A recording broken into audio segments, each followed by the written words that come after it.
This is now, better or worse, question 4, review set B. Microphone is on. For Leah, I hope this helps. Now, 4A, sketching the graph of y equals e to the x minus 2 minus 3.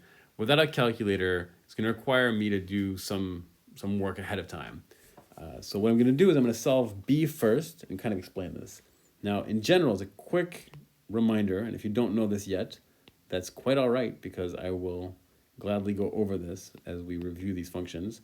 Exponential functions tend to have, that's not particularly pretty, this shape, even more than that, because they grow exponentially.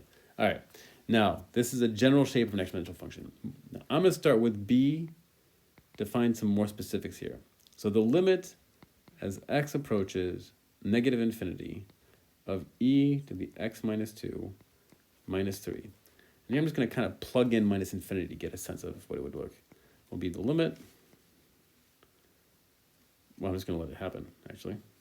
The limit as x approaches infinity of e to minus infinity minus 2 minus 3 will equal 1 over e infinity minus 2 minus 3, and that's going to be 0 minus 3.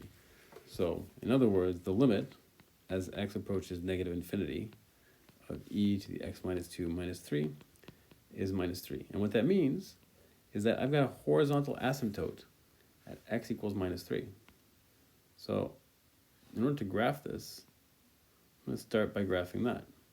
When I'm graphing any graph with an asymptote, I find it easiest to start with that. So that's y equals minus 3. Oh, let me fix that right there. That's my x's, that's my y's. This is the line y equals minus 3, and that's my horizontal asymptote. I'm going to find some points now that'll help me. I'm going to pick the point x equals 2, because e to the 2 minus 2 is e to the 0, which is 1. So x equals 2, y equals e to the 0 minus 3, which is minus 2. So x equals 2, y equals minus 2. That's perfect. I'm going to find the x-intercept when y is equal to 0. So 0 equals e to the x minus 2 minus 3.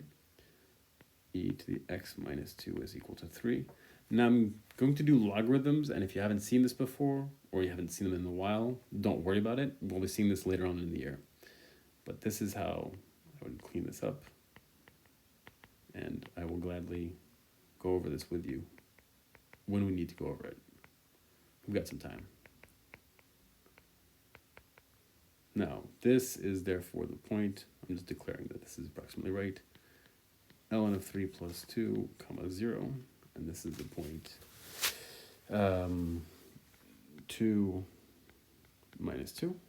And so my function really has to go between those points. So on this side, it's going to go up. And here it's going to tend towards, but not reach, minus 3. And that's not the prettiest graph, but that's a sketch, let's say. It's an acceptable sketch of this function. I really could find the y-intercept, I guess, when x equals 0, which is right here, which will be the point e to minus 2 minus 3. Sorry, that's 0. And so we've got an okay sketch. Very well. I hope that helped. Oh, sorry, section B. So B2, what you'll see is we're kind of looking at this piece of the graph right here. As x towards infinity, so that's that way, y keeps on going up, up, up, up.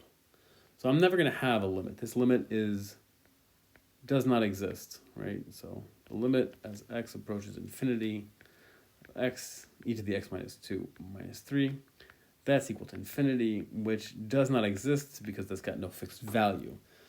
So the limit as x approaches infinity keeps on going up and beyond. Therefore, it does not exist. I hope this helped. If you got more questions, I'll be glad to help.